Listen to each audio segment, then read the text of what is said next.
আসসালামু আলাইকুম। আজকে দুটো রেসিপি সবার সাথে দেখাবো, মানে কিভাবে বিদেশিরা বাইরে কুক করে। তো একটা হলো সসেস বার্গার, আরেকটা রিব রগু। তো এখানে নিয়ে নিল সসেস একটা, নিয়ে এখানে বাটার নিয়ে নিল। বাটার নিয়ে এটা এখন ফয়েল পেপার দিয়ে মুড়ায়ে এখন এটা পোড়াতে দেওয়া হবে। মানে এটা আমরা তো ভেজে নেই, এটা পোড়াবে। তারপর কেটলিতে ঝর্নার পানি নিয়ে নিল, এখন এই পানি গরম করা হবে। আর কি সুন্দর করে দেখো, এরা কি সুন্দর করে এখানে বাইরে মানে চুলা জ্বলাইছে। তারপর এখানে ইস্ট নিয়ে নিল, ইস্ট, লবণ, দুধ, পানি, মানে কুসুম গরম পানি কিন্তু। আর এখানে ডিম একটা ফেটে নিয়ে দিয়ে দিয়েছে, চিনি দিয়ে। তারপর এবার আমরা আটা দিয়ে, মানে এখানে দেখতে পাচ্ছি আটা দিয়ে দিল। তারপর এটা মথে কিছুক্ষণের জন্য এটা ঢাকা দিয়ে রাখতে হবে।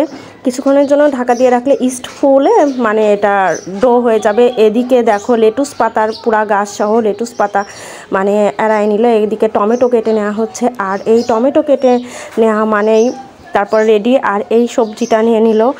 আর দেখো বাইরের আউটডোরে এটা রান্না করতেছে, তো আমিও পাখির কিচিমিচি ডাক তোমরা হয়তো শুনতে পাচ্ছ কিনা জানি না। তো এখানে দেখো আটা একদম ওই যে বোন রুটি হবে বার্গারের জন্য, যে ওটা নিয়ে তারপর ডিম একটা ফেটে নেওয়া হলো। এখন এর উপরে চুলায় দিয়ে উপরে ওই যে ডিম ফেটাটা দিয়ে দেওয়া হলো, সাদা তিল আর কালো তিল ছড়াই দিয়ে ঢেকে এখন কিছুক্ষণের জন্য এটা দমে দিতে হবে। কিছুক্ষণ পরেই কিন্তু এটা হয়ে যাবে। আর এই যে তুষারপ্রাপ্ত দেখো, আমরা দেখতে পাচ্ছি কি সুন্দর পরিবেশে রান্নাটা হচ্ছে আর কি।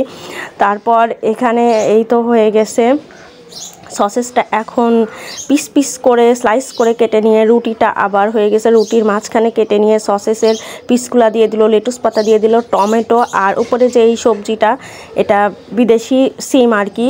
তো যাই হোক, তারপর এই তো আরেকটা রিবরগু। রিবরগু মানে পাঁজরের মাংস, ঝুরি ঝুরি আর কি বাংলা ভাষায়। তো এটা কিন্তু খেতে খুবই টেস্ট। দেখো এরা কি সুন্দর করে রান্না করে, সেটাই তোমাদের দেখাবো। অনেকেই নাম জানে না, তো আমিও বলতেছি। এই যে এটা আমিও ধরো চাইনিজ নাম জানি না, তাই রসুন গাছের মতো এটা পিস পিস করে কুচি কুচি করে কেটে নিল। তারপর এখানে আবার গাজর সিলে, গাজর ধুয়ে আবার কুচি কুচি করে গাজর এখন কেটে নেবে। আর এদিকে মানে সবজি মাংস ঝুরি আর কি। আর এদিকে পেঁয়াজও নিয়ে নেওয়া হলো, মানে পেঁয়াজ কুচি কুচি করে কেটে তেল দিয়ে তারপর সবজিগুলো ভেজে এর ভিতরে আবার দেখো রসুন কুচি করে দিচ্ছে, আস্ত একটা রসুন দিয়ে দিল, এটা বিদেশি তেজপাতা দিয়ে দিল। তারপর এটা টমেটো সস এক গাদা দিয়ে দিছে, লবণ দিয়ে, এদিকে বিট লবণ, তারপর গোলমরিচের গুঁড়া দিয়ে মাংসর যে স্লাইসগুলা পাঁজরের মাংস সেগুলা দিয়ে আগে হালকা তেলে অলিভ অয়েল দিয়ে ভেজে নিয়ে তারপর এই সস, তারপর মানে টমেটো এর ভিতরে ওদিকে ঢাকা দিয়ে দেওয়া হলো। এদিকে 6-7টা ডিম দিয়ে এখন আটা দিয়ে এইগুলো এখন আমরা রুটির তৈরি করব। তো এদিকে আবার কুসুম গরম পানি দিয়ে দিলাম, মানে চুলায় হওয়ার জন্য। এদিকে আবার বেলে নিয়ে এখন এইটাই কিন্তু আমরা ঝুরি ঝুরি করে কাটবো, একদম কুচি কুচি করে নুডলসের স্টাইলে। তারপর কেটে নিয়ে সেটা আমরা এখন কি করব, পানিতে সিদ্ধ হতে দিয়ে দিলাম। এখন সিদ্ধ হলেই কিন্তু আমাদের সেই ঝুরি ঝুরিটা রেডি। এদিকে আমরা আবার মাংসটা উঠায় নিলাম। মাংস উঠায় নেওয়ার পরে তারপর এই মাংসগুলো আবার কুচি কুচি কুচি কুচি করে কেটে নিয়ে তারপরে এই যে তেলে মশলা দিয়ে রান্না করে ওর ভিতরে আটা যে সিদ্ধ করা সেটা দিয়ে দিলাম। হয়ে গেল আমাদের ইজিলি রিবরগু। তো বাটার দিয়ে এখন আমরা এখন খাবো, মানে ওরা খাবে আমরাও খাবো। তো আজ এ পর্যন্তই।